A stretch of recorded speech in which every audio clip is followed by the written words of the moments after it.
Mapagpalang araw mga kapanalig ko kay Kristo. Ang inyong brother Nico Cruz po ito. Sabayan niyo ako mga kapanalig. Lord Jesus, I repent all of my sins. Come into my heart. I will make you my Lord and my Savior.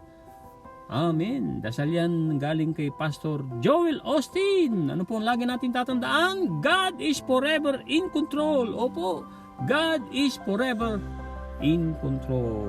Mga kapanalig. Ito naman po ang courtesy galing sa aking Kuya Romy De Vera Cruz Jr. Nasa Job chapter 42 verse 5. Tagalog po na manunuot sa atin. Si Job ay a blessed and righteous man na nalagpasan ang trial. Opo, trial. Hindi siya pinarusahan ng Diyos. Trial ang nalagpasan niya. Ma-encourage po tayo kung marami tayong bagyong sinusuong mga kapanalig. Ma-encourage tayo sa istorya ni Job. Nasa lumang tipan po yan. Saka si Joseph the Dreamer, pang-11 anak ni Jacob o kaya si Israel, kasi mula sa Jacob na pangalan ay pinalitan ni Father God na Israel. Ito po ang Job kapitulo 42 versikulo 5. Noong ako'y nakilala ko kayo dahil sa sinabi ng iba, subalit ngayoy nakita ko kayo ng sarili kong mga mata. Napakagaling na deklarasyon ni Job. Galing naman na quotation ni Mahatma Gandhi. An eye for an eye will make the world blind. Opo, kung tayo magsasagupaan, tayo rin ay mapipinsala. Tayo mismo. Walang nagwawagi sa gera. Tama si Mahatma Gandhi. Ito naman po ang sabi ni Father Anton Pascual. Galing pa rin, courtesy pa rin kay Kuya Romy. Kapayapaan ang kailangan, hindi katagumpayan. Hindi katagumpayan. Father Anton Pascual, TV Maria, Philippines. Ito pa ang karagdagan ni Father Anton Pascual. In every part of war, there is no victory, but there are victims. Sa lahat ng parte ng gera na sinusuong ng tao, kaya nagkakagera mga kapanalig, sabi ng mga sundalo, hindi nakakasundo ang mga leader, kaya may gera. So wala pong tagumpay po dyan, pero maraming nabibiktimang mga tao. Pati mga ibang creations na dadamay, mga animals, sa mga puno, at iba pang mga nadadamay sa gera ng mga leader. Tulad po sa Ukraine at saka sa Russia, labanan ng leader yan sa aking pananaw. Ito pa, ang galing naman kay Pastor Ed Lapis, na siner ni Kuya Romy, command, control, and change the weather of your mind. Utusan mo, kontrolin mo, at palitan mo ang iyong pag-iisip. Kaya nga Romans 12:2, be transformed by renewing our mind. Napakagandang salita ng Diyos na guidance po natin. Ang ibinahagi naman ni Kapanalig Cecil, ikalawang Korinto, 2 Corinthians verse 9 or 2 Corinthians chapter 9 verse 8. Tagalog po, magagawa ng Diyos na pasaganain kayo sa lahat ng bagay at higit pa sa lahat sa inyong pangangailangan upang may magamit kayo sa pagkakawang gawa. Napakagandang wisdom ni San Pablo. Si San Pablo po ang sumulat niyan, mga kapanalig. Tanong po, mga kapanalig ko kay Kristo, ano po ang uwi ninyo sa episode 68, October 17, libro ni Sarah Young, Jesus Calling, Enjoying Kapayapaan sa Presensya ng Panginoong Hesus. Ang pamagat po, ano po, in your notes, episode 68, isama mo ako sa anumang imahe na dumadating sa iyo. After ng quick review po natin, puproceed na po tayo sa tulong ng Banal na Espiritu ang episode 69. Humayo ka ng marahan papuntang lagusan itong araw na ito. Yan po ang episode 69. So, quick review po tayo sa episode 68 para manood pa sa ating manariwa sa ating isipan, mga kapanalig. Maraming salamat po sa inyong lahat, sa inyong pakikinig, suporta, pag-like, pag-subscribe. Kayo ay naiinganyo din. At shoutout sa ating kapanalig na si Sister Jean, si Angelica, na asawa ng aking pamangkin si Ryan. Napakaganda ng kanyang big contributions. Siya na po ang nag-e-editing. Kung makikita nyo, marami na kayong mababasa ngayon sa ating audio. Di po ba? Pwede po natin i-screenshots yan. At pag nilay-nilayan natin, pwede rin natin ibahagi. Yan po ay magandang pagtatanim ng salita ng Diyos. Gamitin po ang social media, ang mga gadget, electronics, iba pang mga galing sa Panginoon para sa Panginoon. Anxiety is a result of envisioning the future without me. Yan ang deklarasyon ni Lord Jesus Christ sa episode 68, mga kapanalig. Ang anxiety po ay pagkabalisa. Nababalisa po tayo pagka ang ating iniisip, ang ating pinupuntahan ay yung mangyayari bukas na hindi kasama si Lord Jesus Christ. Ituloy ko po ng buo yun, ha? Anxiety is a result of envisioning the future without me. Opo, without me, sabi ni Lord Jesus Christ sa atin lahat. So, the best defense against worry is staying in communication with me. When you turn your thoughts toward me, si Lord Jesus pa rin dito ang speaking, mga kapanalig, binabasa ko lang. Ano mangyayari? You can think much more positively. Remember to listen as well as to speak, making your thoughts a dialogue with me. If you must consider upcoming events, kung naikukonsidera mo daw ang mga mangyayari kinabukasan, sundan mo itong dalawang rules na ito. If you must consider upcoming events, follow these rules. Rule number 1, do not linger in the future because anxieties sprout like mushroom.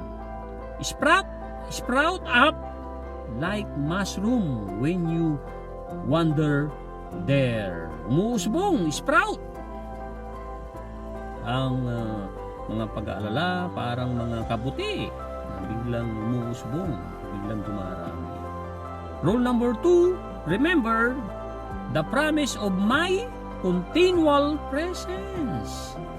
Include me in any imaginary that comes to your mind. This mental discipline does not come easily because you are accustomed, mga nakasanayan na, to being God of your fantasies. However, the reality of my presence with you now and forever outshines any fantasy that you could ever imagine. Palakpakan natin ang ating Panginoon sa quick review po nating episode 68. Isama mo ko sa anumang imahe na dumadating sa iyong isipan. Ang ating isipan sa description ni Attorney Sandy Gallagher, ang isipan ng tao, mind, ay movement. One word ang mind. Mind is movement. Opo, movement. Galaw ng galaw. At kailangan na nakukontrol mo yan. Na-ide-direct mo yan. Na-i-renew mo yung mind mo na yan. Yan ang magbibigay sa iyo ng magandang karakter kung nagagamit mo, na-direct mo, nakukontrol mo pa ang iyong emosyon, at naordinahan mo ang iyong destiny. Tatlo yan na payo nila William Clement Stone, nila Don Green, nila Napoleon Hill, at nila Andrew Carnegie. Sabi niya, if you want to be successful in your life, 3 things na kailangan mong gawin lagi. Number 1, direct your thoughts. Number 2, control your emotion. Ibig sabihin ng control your emotion ay particular dyan yung pag-transmute ng negative emotion into positive. Transmute ay transfer, and then i-stimulate mo ang positive emotions. And then number 3, ordain your destiny. Siyempre, dahil naglalakbay tayo patungo sa landas ni Lord Jesus Christ, isama natin si Lord Jesus Christ. Lord Jesus, please help me to ordain my destiny. And my destiny is to go to your kingdom, Lord. I love your kingdom. I love your riches. Yun ang mga magandang affirmation. Kasi nga, kung laging kahirapan ang ating binabanggit, ganun pa rin, mahirap pa rin ang buhay ko, ganun pa rin, baon ako sa utang, ganun pa rin, namumblema ako sa asawa ko, sa anak ko, sa mga teammates ko, sa aming boss, ay namamagnify mo ang problema. Ang payo ni Andrew Carnegie, mga kapanalig, ay imbis na i-magnify mo yung problema, ay banggitin mo na yung gusto mo mangyari. Tulad ng sinasabi mong sawa na ako sa pagiging mahirap, namamagnify. Ibig sabihin ng magnify, parang mayroon kang magnifying glass, napapalaki mo, kapanalig. Kaya ang dapat ay palakihin mo yung gusto mong mangyari. Ano yung gusto mong mangyari? Gusto mong yumaman? Gusto mong magtagumpay? Yun, I love God's riches. Yan ang mga dapat ideklarasyon mo. Kung gusto mong gumaling sa iyong karamdaman, I love God's healings. Jesus is the only healer, supernatural healer ng aking buhay. Kung yan ang mga deklarasyon mo, kapanalig, ay what you think is what you become. Yan ang mga salita nila Earl Nightingale. As he think in his heart, so is he. Nasa Proverbs 23 verse 7. Ang quotation na ayudahan ko about Andrew Carnegie na para mabago ang ating buhay, sabi niya, the finest kind of security is the personal security that is developed. That is developed. Past tense with D, from within. From within. Ibig sabihin po dyan sa atin, sa ating karakter, sa ating kaloob-looban. Di po ba? Yung quote na sinare natin galing kay Sharon Lecher saka John C. Maxwell ay naayon din yan sa quotation motivation ni Andrew Carnegie. Ito po, what lies behind us and what lies before us are small matters compared to what lies within us. Yung nasa kaloob-looban natin, kapanalig, lalo na pinapayagan nating manatili, maghari sa ating buhay, maghari sa puso natin, sa isipan natin si Lord Jesus Christ. Amen? Salamat po, Panginoong Hesus. Salamat sa inyo, mga kapanalig ko. Ito na po ang episode 69 sa tulong ng Banal na Espiritu para sa gloria ng Panginoong Hesus. Humayo ka ng marahan papuntang lagusan itong araw na ito. Saan po hinango ni Sarah Young ang mensahe ni Lord Jesus Christ for today? Saan po, mga kapanalig?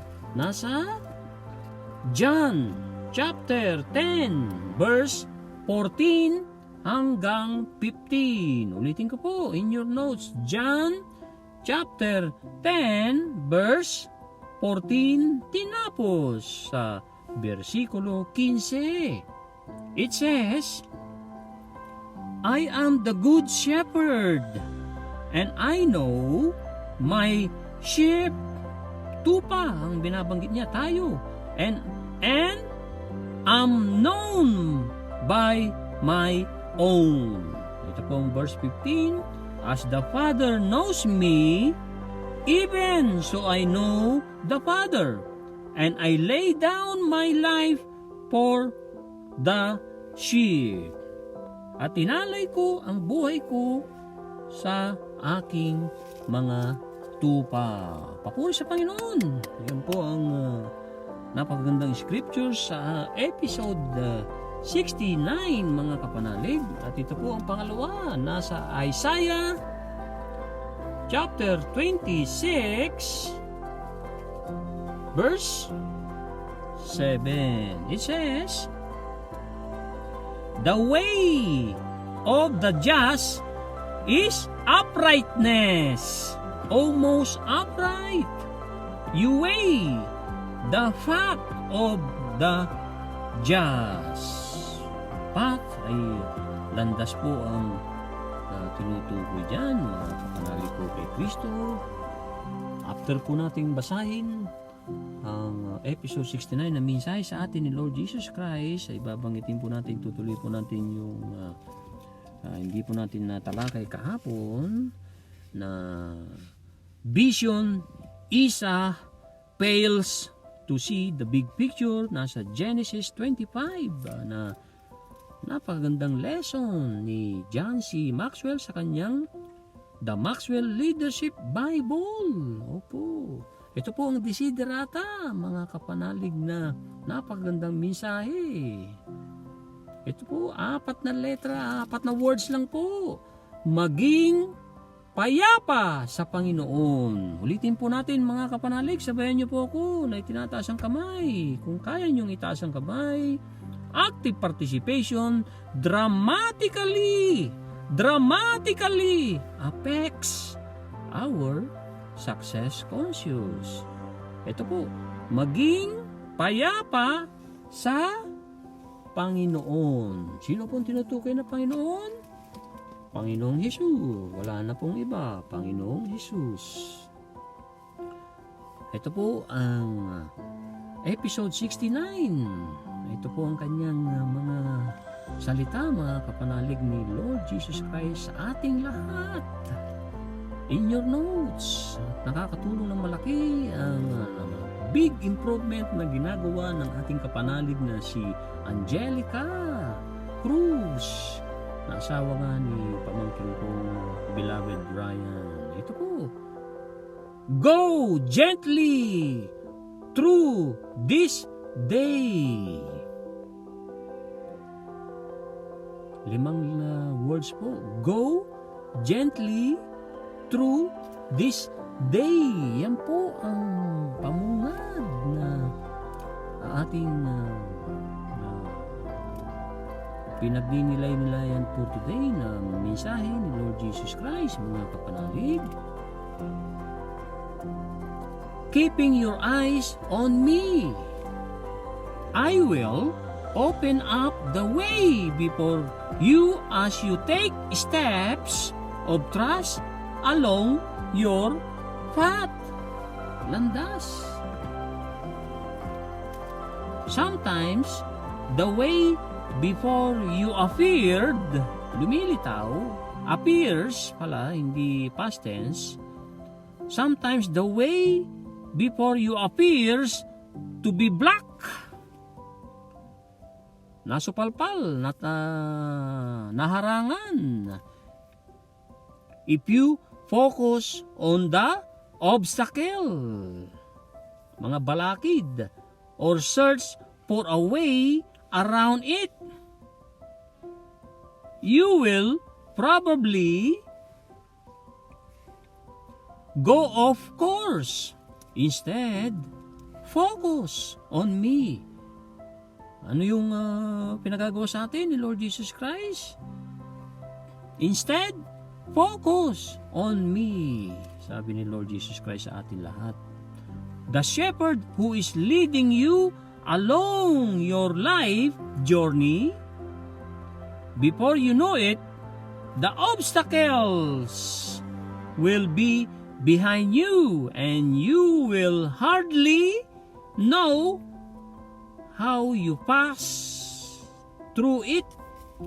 Past tense po yung pass. That is the secret. Ano po ang sikreto, mga kapanalig?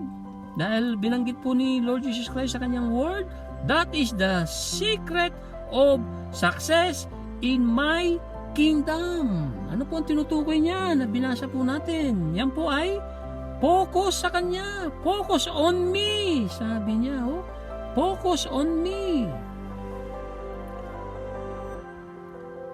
Although you remain aware of the visible world around you, your primary awareness is of me. Ulitin ko po ng napagandang pananalita ni Lord Jesus Christ. Your primary awareness is of me. When the road before you looks rocky, ano po ang ibig sabihin ng rocky? Bulubundukin. You can trust me to get you through that rough paths. Ang paths ay tagpi-tagpi. My presence enables you to face each day with confidence. With confidence. Para harapin ang bawat araw na mayroong kumpiyansa. Pag lalong-lalo na pag naharap tayo sa mga malalaking bagyo ng humahampas sa ating buhay. Ito na po ang pagninilay po natin, mga kapanalig, sa tulong ng Banal na Espiritu, sa inyong active participation, para manuot sa atin lahat, mga kapanalig.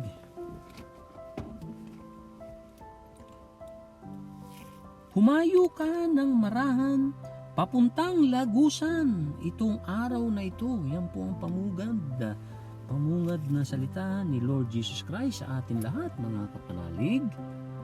Humayo daw tayo ng payapa. Sinasabi rin yan sa Desiderata. Humayo ng payapa.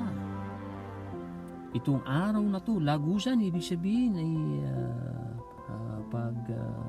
pagsabak sa buhay, at kailangan na ipamuhay mo ang iyong buhay. Itong araw na ito, live one day at a time. Opo, tayo ay mamuhay ng isang araw. Ipamuhay natin yung buhay na yan ng the best na kasama natin, isinasama natin. Pinapayagan natin si Lord Jesus Christ na samahan tayo. At wag natin ipag-aalala ang mangyayari mamayang gabi o mangyayari bukas. Dahil alam na alam natin na Hindi natin alam ang mangyayari bukas, pero alam natin na si Kristo Jesus ang umahawak ng mangyayari bukas. Bubuksan ko ang mga daan na yan bago ka dumating, anak, bago ka dumaan, bago ka humakbang ng kada hakbang mo na mayroong pagtitiwala sa iyong nilalandas, anak. Sometimes, sabi ng Lord Jesus Christ, minsan ang mga daan na umuusbong, dumarating na yung dinadaanan ay merong lumilitaw at umaharang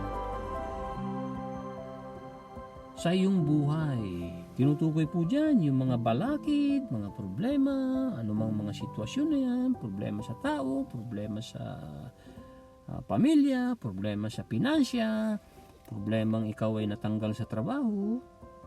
Pero ang dapat nating gawin ay yung sikreto na binanggit po dito sa episode 69. Kung tayo ay magpo-focus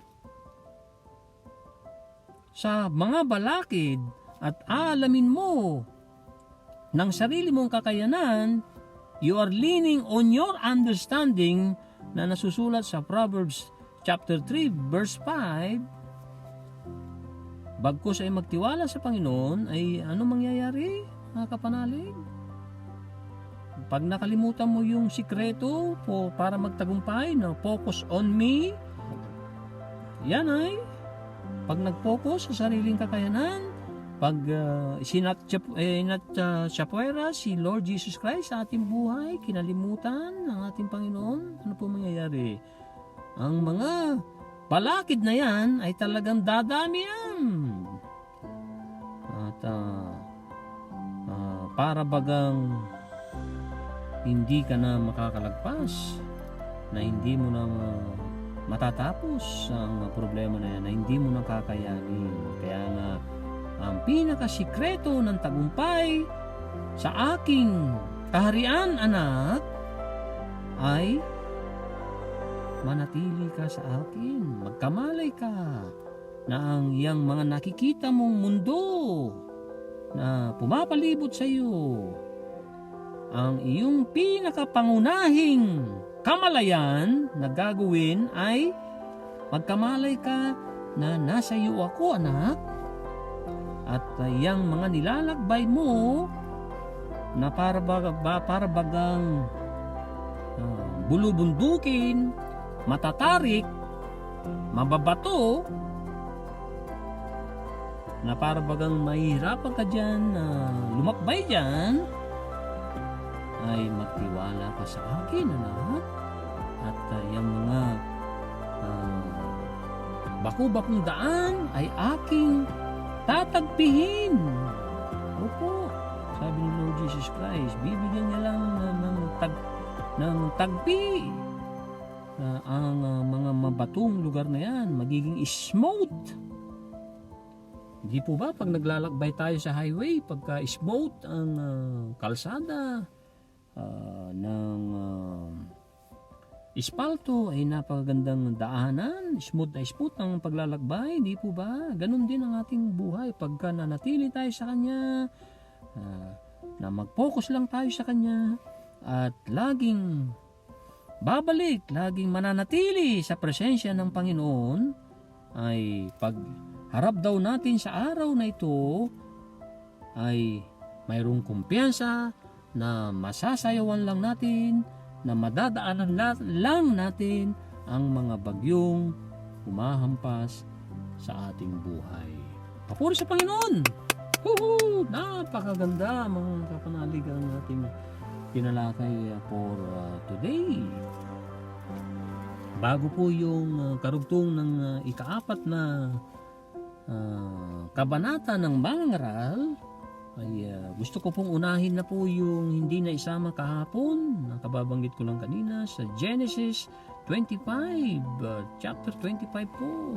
Ang tinutukoy po dito na panganay na anak, kuya ni Jacob, panganay na anak ni Isaac at ni Rebecca. So ano po ba ang nagawa ni Isa? Ito po ang lessons ni John C. Maxwell na aking babasahin. Pag nilay-nilayan po natin at isulat natin ang mga salita na alam nating makakatulong sa ating buhay.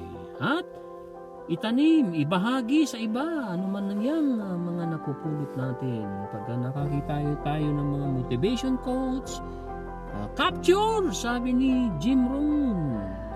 Picturean yan. Paano mo makukuha yung picture na yan? Napakasaklit na segundo. Paano mo mamimintis yung mga picture na yan, yung mga kagandahang salita na yan? Fraction of a second din. Saglit lang din para mamintis mo yan. Kaya magkamalay tayo pag alam nating napagandang quote yan na makakatulong sa atin sa buhay natin. Hilingin natin sa banal na Espiritu na tayo tulungan at ibahagi natin. Ma-inspire tayo, magbigay din tayo ng inspiration. Pamungad ni John C. Maxwell, mga kapanalig ko kay Kristo, dito po sa lessons niya sa Genesis chapter 25, ang pamagat po, Vision. Isa fails to see the big picture. In Isa, the Bible paints a powerful picture of a leader without vision. Ang vision po na pagkakaintindi ko ay identity yan.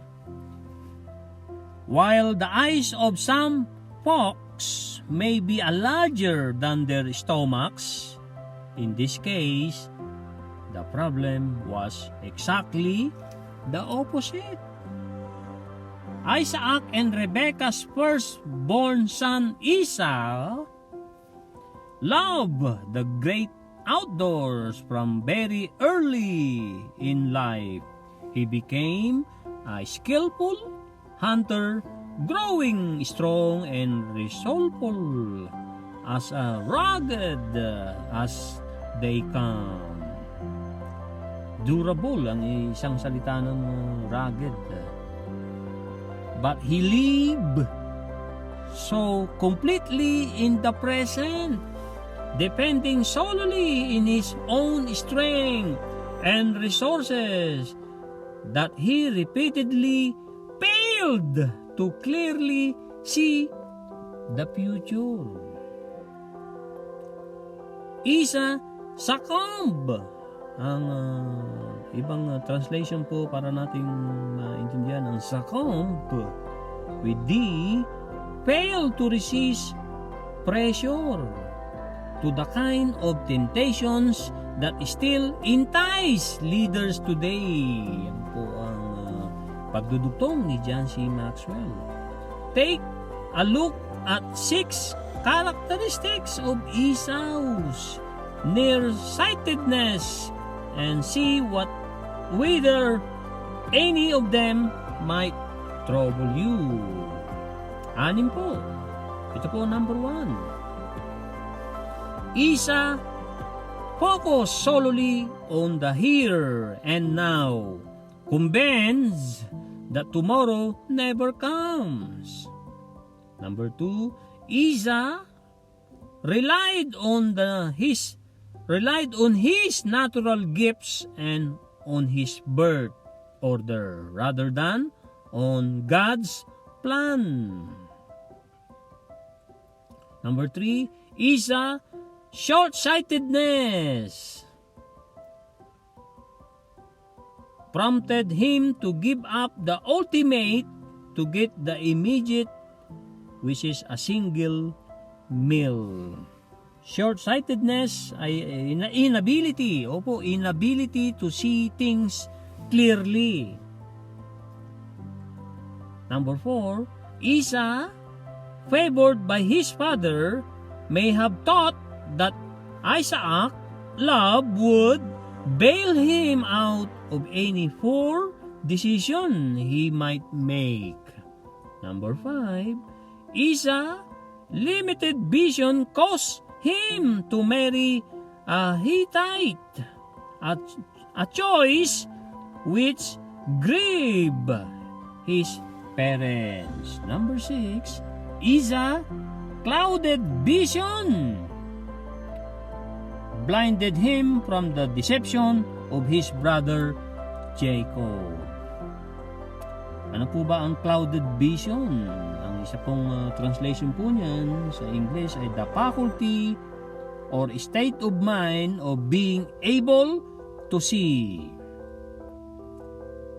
Ang pagtatapos po ni John C. Maxwell dito sa lessons niya, Genesis 25 pa rin po, about vision ni Isa, and a legacy symbolic of his life. Esau's descendants became the enemies of Israel. Naging kalaban pa pala ng Israel ang mga sumunod na lahi ni Isa. Paano po nangyari yun? Ano po? Siya po dapat ang paanay, siya ang inatasang ma-bless ng todo-todo. Yung plano ng Diyos para sa kanya, pero hindi nga niya nakita. Dumepende lang ito sa kanyang sariling kakayanan at inisip niya ang pagkapaborito ng tatay niyang si Isaac ay magkakaroon siya ng piyansa, bail him out, na ma-absuelto.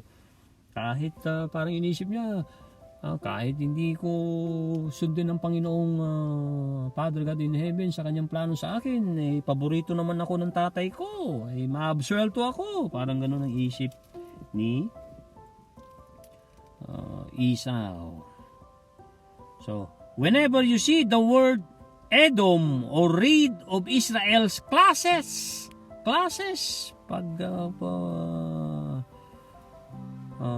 pagtutunggali with the Edomites in scripture, think of Isa, for it's through him that these persistent opponents of Israel came into existence.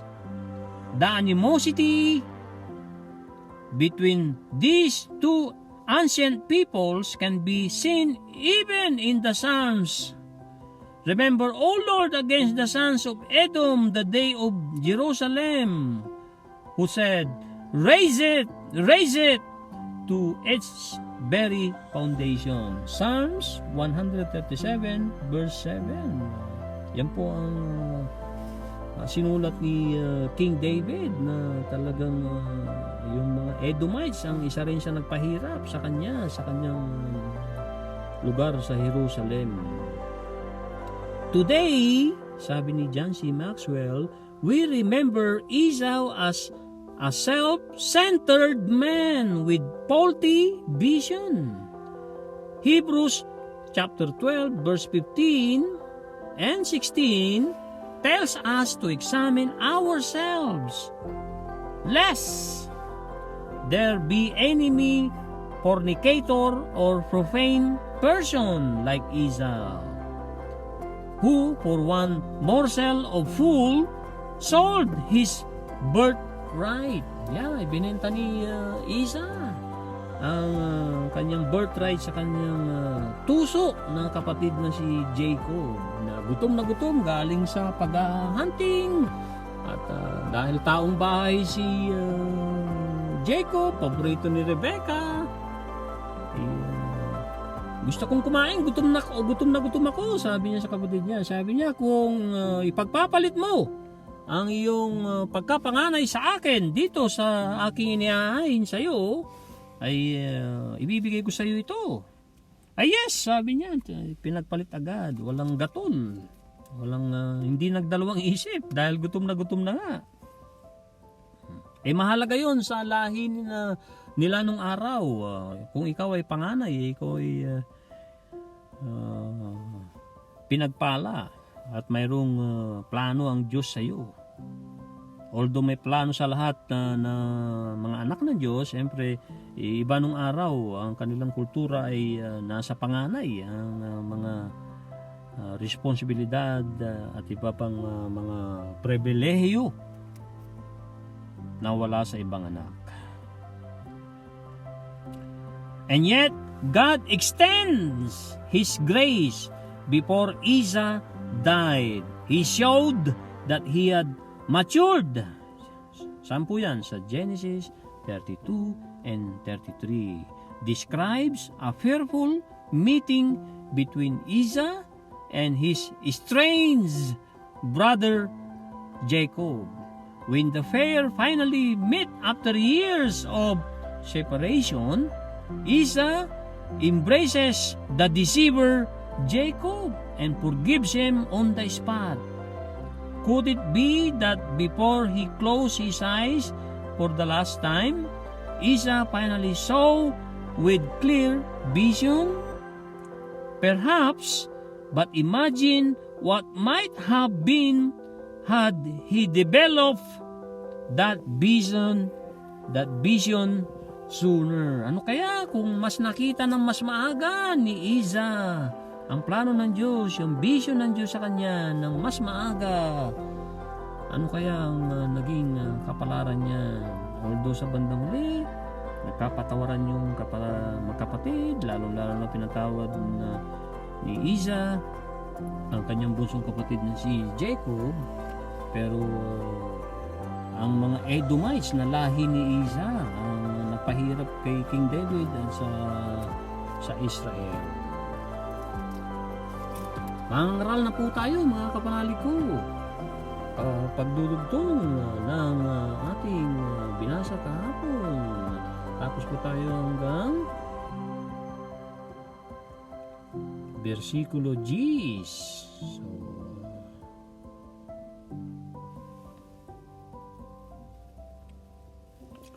ikalimang kabanata po.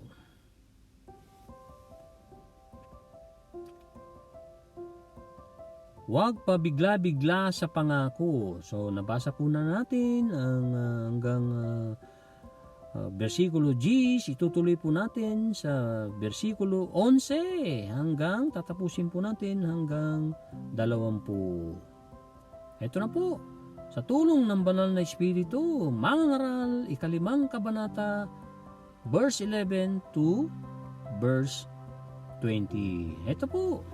Habang lumalaki ang kayamanan, dumadami ang pangangailangan at ang tanging kasiyahan ng may-ari ay ang isiping siya ay mayaman.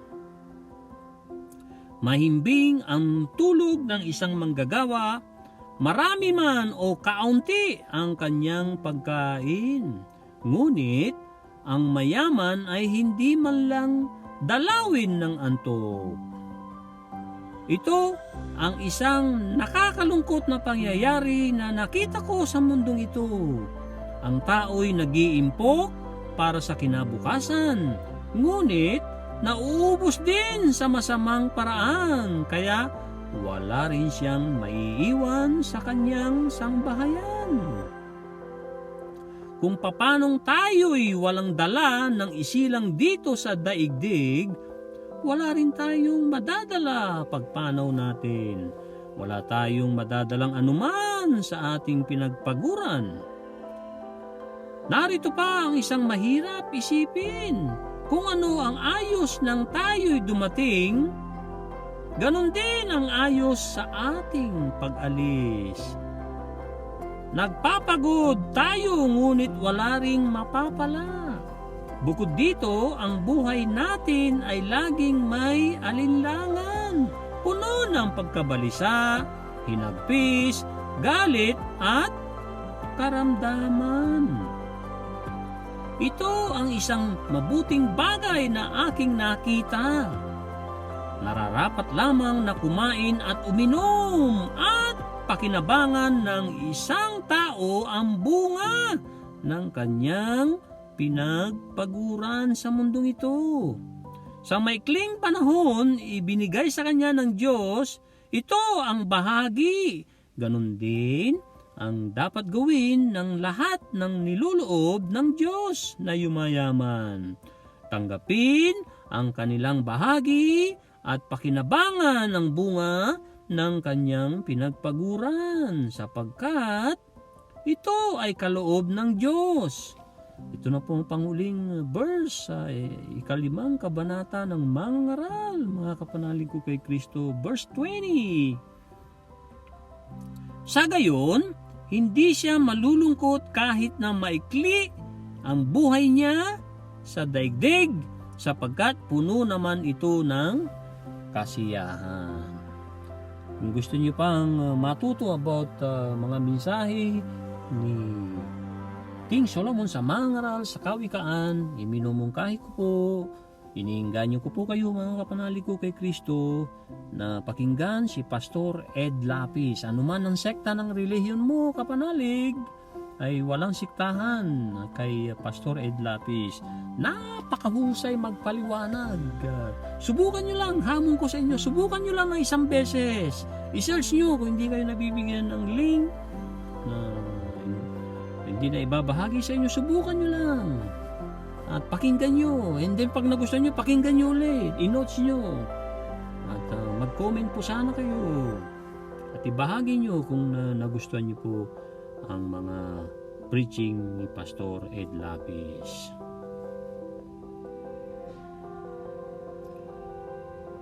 Tanong sa Happy to Serve Cleaning Company dito po sa Facebook na quotation ni WCS William Clement Stone. Yan po ang ating tatapusin for today. Tanong, what is inverse paranoid? Opo, paranoid. What is inverse paranoid? Ibinahagi ito ni Brian Tracy at ito po ay sinabuhay ni WCS William Clement Stone, 100 years old na nabuhay dito sa mundo, 1902 hanggang 2002. Sundan po siya sa YouTube, sa Google, at marami po tayong mapupulot. May encourage tayo from walang-wala na naulila sa ama ng batang-bata pa, silang dalola ng nanay niya. Nagmahalan sila ng todo-todo, minahal niya ng todo ang nanay niya. At maganda ang foundation kasi very, very, very Christian itong si WCS. Sabi niya, inverse paranoid, on the other hand, is someone who thinks that the world is out there to do them good. Think always that the world is out there to do you good.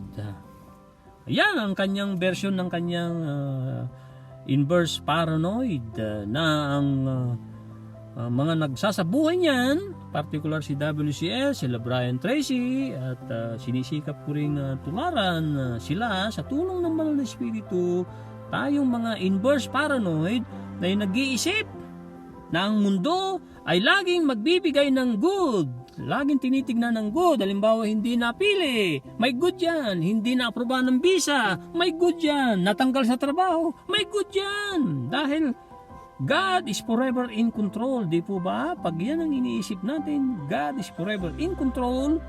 Natanggal man ako sa trabaho, hindi natanggap sa kontrata, tinapos ang kontrata, hindi sumipot ang teammate, at hindi ginawa ng todo ng teammate na bukal sa loob niya ang trabaho, umuwi ng maaga, pumipitik, at iba pang mga ginagawa niya na pansarili lamang niya, na napapanood, nakikita ng Diyos, ay makikita mo ring good yan. And then praying them, wag mo silang tutuligsain ng ipapahiya, bless them, release them on their highest good. Dahil good ang tinanim mo, kung evil ang ginawa ng kapwa mo, good pa rin ang kapalit. Sinampal ka sa kapila, ipinasampal mo pa ang isa mong pisngi na turo ni Lord Jesus Christ sa tulong ng Banal na Espiritu, ay magwawagi po tayo.